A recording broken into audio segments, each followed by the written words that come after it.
Hello and welcome. I am Deji Badimasi. So the PDP has decided to correct what some would call the mistake it made in 2023 by deciding to zone its ticket for the 2027 presidential election now to the south.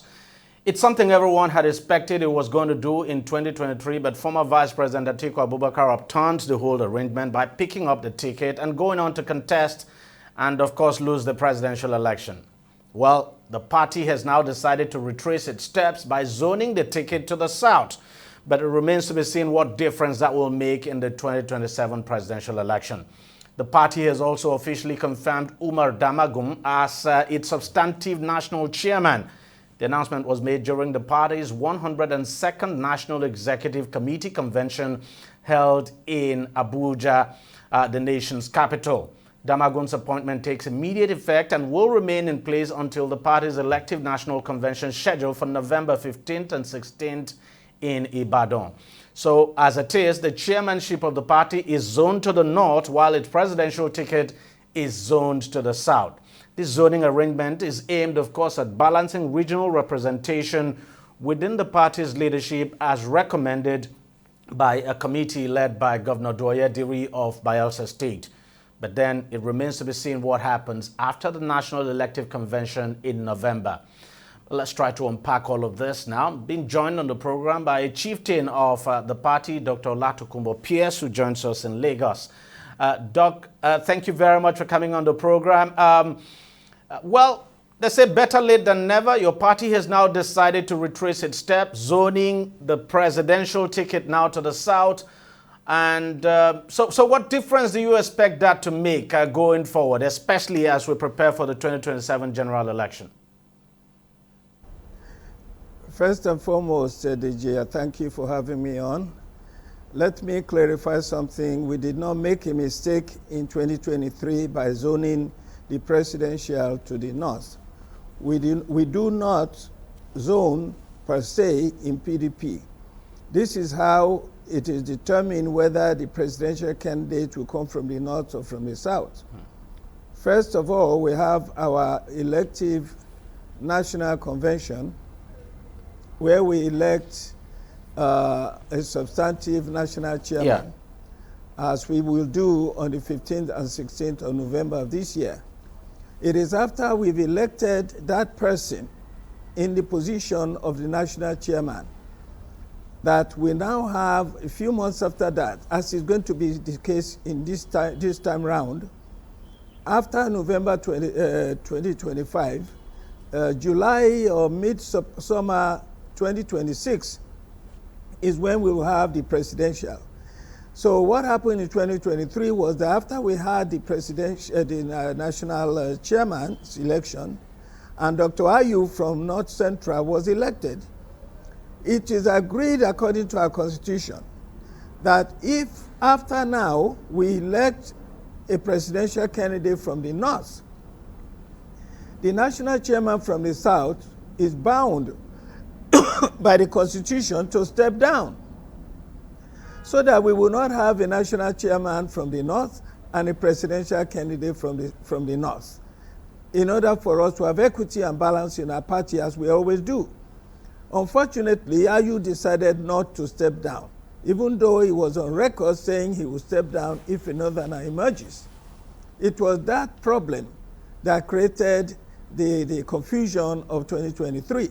It is not that we made a mistake that we zoned to the north when they wanted us to zone to the south. Well, some of your party members would, of course, disagree with you, but that is not... anyway, that is past now, because quite a number of your party members believe that was a mistake. Let me explain. This is important for everybody to understand. They were not protesting that the presidency in 2023 was zoned to the north, because it was not about Atiku that the G5 and everybody started complaining. It was not about Atiku's presidency. It was about Ayu stepping down. That was the problem. It was because Atiku did not convince Ayu to step down that the people who were protesting against Atiku took it out on him. That what Atiku is now saying is that he comes from the north. It is okay for the national chairman to come from the north. No, national chairman must step down. He did not step down. That was the problem. Okay. So don't think that. Just as I said, some of your party members, of course, would disagree with you, but that is just by the way. Now you have decided to zone the presidency to the south. I mean, which a lot of your party members had been clamoring for. Yes. So what difference would that make? What do you mean? What difference? I mean, going to the 2027 general election. We do not zone for the sake of winning election if it goes to the north or the south. No, we zone according to when it is necessary for the zoning to take place. What happened while we are zoning to the south now? While we are zoning to the south, presidency to the south now, is because in 2019, the presidency was in the north. In 2023, the presidency came from the north. So the general consensus now is that in order for us to have equity and fairness, we are now zoning to the south. That is the issue. Yeah, I can understand you, but of course there must be some strategic reason for this, because in 2023 anyway, there is no strategic reason. The reason I'm saying this, in 2023 there is nothing like strategic reason. But in 2023 the presidency was in the strategic reason. Yes, in 2023 the presidency was in the north, and the general understanding in the country at that time was that you know that the presidency should shift to the south, but your candidate did not come from the south, it came from the north. So our protest during, you see, you are not listening to me. I am. The issue, you are not. The issue at that time was not that the presidency should be in the south. If that was the case, why did Wike contest against Atiku, who was from the north? He would not have contested. He would have said, this thing should be zoned to the south. And it was not zoned to the south. We are not contesting. No. I'm trying to explain to you, let the public understand. What Wike and co were complaining about was not that the president was zoned to the north. No. It was that since the presidency has been elected, the president candidate has been elected from the north, RU from the north cannot remain as national chairman. He must step down. That is the problem in 2023. So we don't zone strategically. This is a media talk. This is a sensational issue. Look, we zone according to the timing of the zoning. So there was no strategy at all in zoning to the south at this time. It just happened. No. We don't say we are zoning. No. It just so happens that at this point in time, the zoning has favored the south. The next time round, it will favor the north. This is how we do it. Okay. So, but what impact? I mean, this decision now. What impact do you think it will have on the party? Because we're talking about whether you like it or not, as a fallout to the 2023 crisis. A lot of members have left your party. Even your former presidential candidate in 2023 has left the party. Of course, obviously, knowing that he might not pick the ticket this time, and has decided to go to another platform where he will get the ticket. Yes. Yeah. So. Well. Yeah. Go on. So some people have left the party. Yeah. You know, in every political season, this happens. What has happened to PDP this time around with people leaving the party and going to, mainly they're going to ADC. Many of them are Atiku's allies and friends and supporters going to ADC to support him. It's happening all over. People are leaving from the north, especially in droves from APC going to ADC. This is what they do during this political season. They are very nomadic. Now, in 2015, we had it was worse for the PDP, if you remember. Atiku, this same Atiku left, Senator Saraki left, El-Rufai left. So many powerful, about all our governors in the north left to go to APC, and that's why APC became a reality. So we have seen worse times in PDP, and we survived it. In 2019, we came out strong again and nearly won the election. In 2023, we came second, in spite of all the problems. Now, as we approach 2027, we have settled down. All the attempts to derail the PDP, all those attempts have failed. In May 27 of this year, when we wanted to have our 100 NEC meeting, Wike, who was determined to derail the PDP, he tried everything to stop that meeting from taking place. He locked us out of our office. In spite of that, we had a very successful, a very peaceful, rancor-free meeting. Then again in July, we wanted to have the 101st NEC meeting. They tried again. We had it. It was successful. And then after that, we had the 102nd, where we have decided on way forward, and there is no rancor anymore in PDP except what normally happens in the democracy. Some people will say they don't like what you've done, others will say you like what you've done.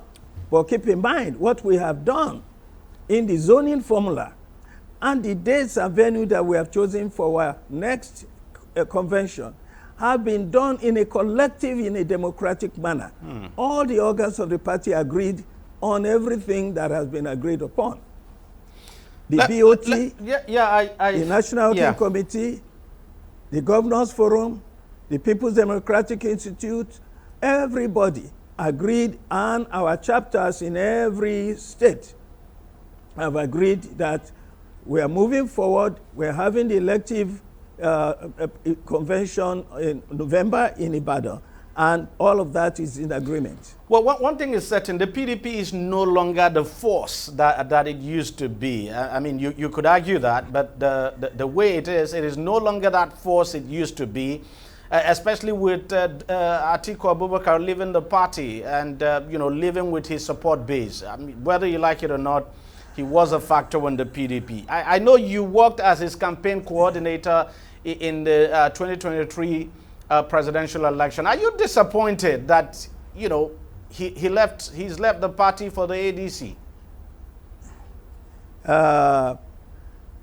The PDP is not as formidable as it used to be because we lost election in 2015 and we lost again in 2019 and we lost in 2023. That is the nature of politics. So we have lost 3 elections now.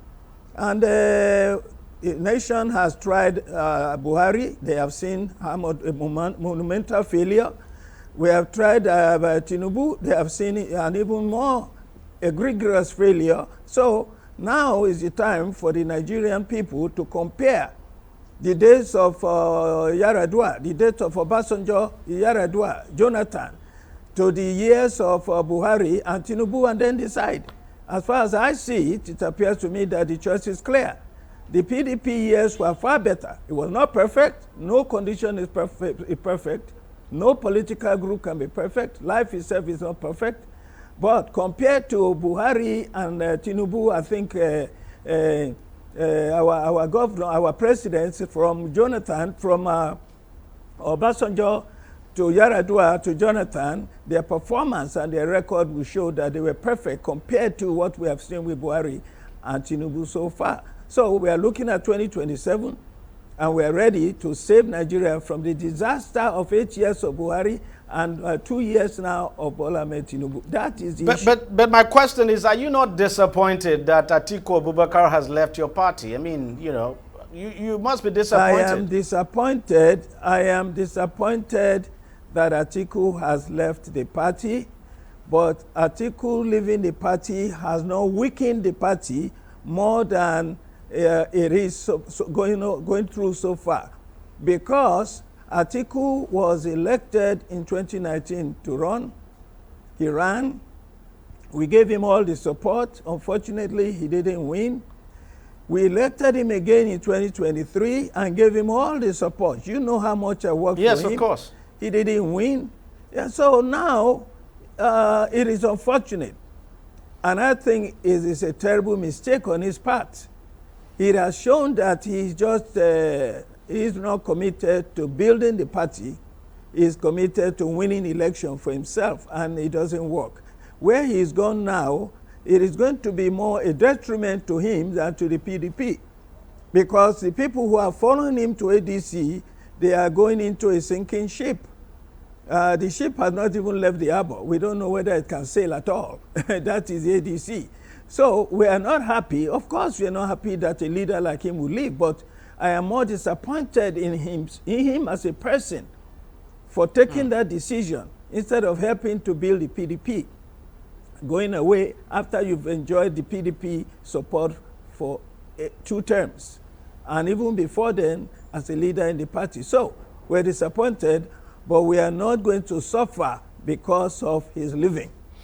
We are going to elect, by the grace of God, for 2027, a younger, more vibrant, more forward-looking individual that will carry our party ticket, and it is going to be a generational shift in the presidency of Nigeria.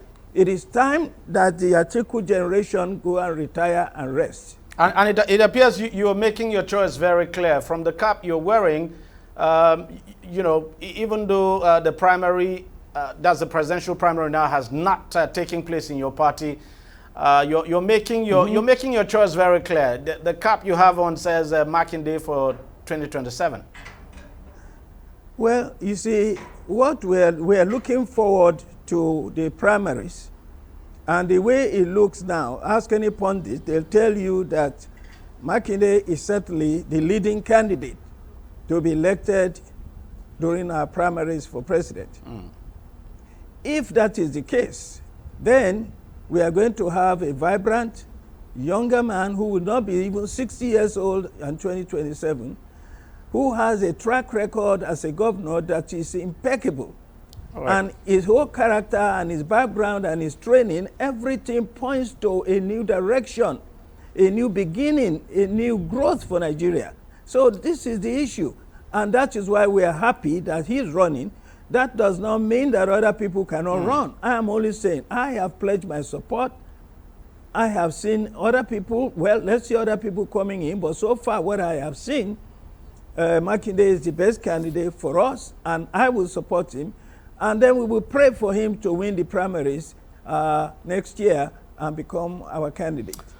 All right, I think we just have to leave it there. Dr. Atiku Pierce, a chieftain of the People's Democratic Party, thank you very much for your time. And let me just say this here, that I love your steadfastness. I mean, you don't jump from one party to another. You've been very faithful, and you've served the PDP very well. And I think that's a hallmark of a good politician with a principle. It is in the interest of democracy and interest of the people of Nigeria. That's the most important thing. That is very good, Doc. That's very good. That's a good one. All right. Thank you very much, Doc. Thanks. I will take a short break, and we'll be right back. Stay with us. Don't go away.